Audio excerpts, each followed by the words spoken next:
Nine news నిన్ను సోనియా. ప్రపంచంలో అత్యంత శక్తివంతమైన దేశాలుగా ఎదిగిన భారత్, చైనా ఈ రెండు దేశాల మధ్య శత్రుత్వం కొత్తది కాదు. కానీ ఈ శత్రుత్వానికి మూలాలు ఎక్కడున్నాయి?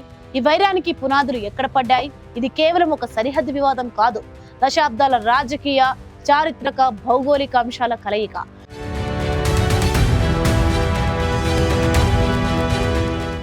భారత్ చైనా వైరం 1947లో మనకు స్వాతంత్రం వచ్చాక మొదలైందని చాలా మంది అనుకుంటారు. కానీ దీని మూలాలు మరింత లోతుగా ఉన్నాయి. బ్రిటిష్ వారి కాలంలో 1914లో అప్పటి భారత ప్రభుత్వం అంటే అప్పుడు బ్రిటిష్ ఇండియా టిబెట్ మధ్య ఒక కీలకమైన ఒప్పందం జరిగింది. ఈ ఒప్పందంపై సంతకం చేసిన బ్రిటిష్ అధికారి సర్ హెన్రీ మెక్ మోహన్ పేరు మీద భారత్ టిబెట్ మధ్య ఒక సరిహద్దు రేఖను గీశారు. ఈ రేఖనే మెక్ మోహన్ రేఖ అని పిలుస్తారు.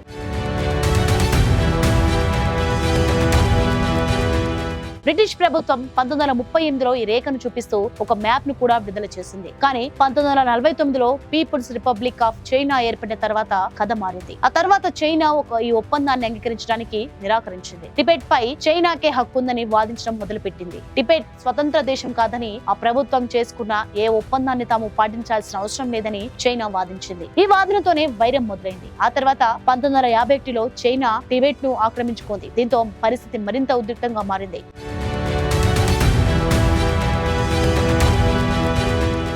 భారత్ టిబెట్ ను ఒక స్వతంత్ర దేశంగా గుర్తించింది. దీంతో చైనా ఆగ్రహానికి గురైంది. ఆ తర్వాత 1987లో భారత్ అరుణాచల్ ప్రదేశ్ కు ప్రత్యేక రాష్ట్ర హోదా ఇవ్వడంతో చైనా ఆగ్రహం కట్టలు తెచ్చుకుంది. అప్పటి నుంచి చైనా మెక్ మోహన్ రేఖను పదే పదే ఉల్లంఘిస్తూ వచ్చింది.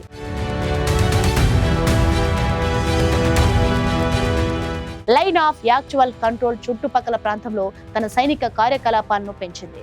1958లో చైనా ఒక కొత్త అధికారిక మ్యాప్ ను విడుదల చేసింది.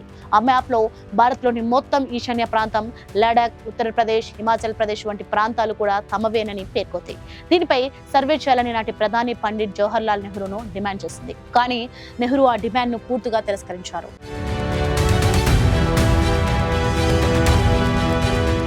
ఈ సంఘటనల ఫలితంగానే 1962లో చైనా మన దేశంపై దాడికి పాల్పడింది. ఈ యుద్ధం ఒక నెల పాటు కొనసాగింది. చివరికి చైనా సైన్యమే స్వయంగా వెనక్కి తగ్గినప్పటికీ రెండు దేశాల మధ్య ఉద్రిక్తతకు ఇది ఒక పెద్ద కారణమైంది. అప్పటి నుంచి ఇప్పటి వరకు ఈ రెండు దేశాల మధ్య ఉద్రిక్తతలు నిరంతరంగా కొనసాగుతూనే ఉన్నాయి. సరిహద్దులో రెండు దేశాల సైనికుల మధ్య ఘర్షణలు సాధారణమైపోయాయి. అందుకే భారత్ చైనా మధ్య శత్రుత్వం దశాబ్దాల నాటిది. దాని మూలాలు టిబెట్, మెక్ మోహన్ రేఖ వివాదాలు లోతుగా పాతుకుపోయి ఉన్నాయి.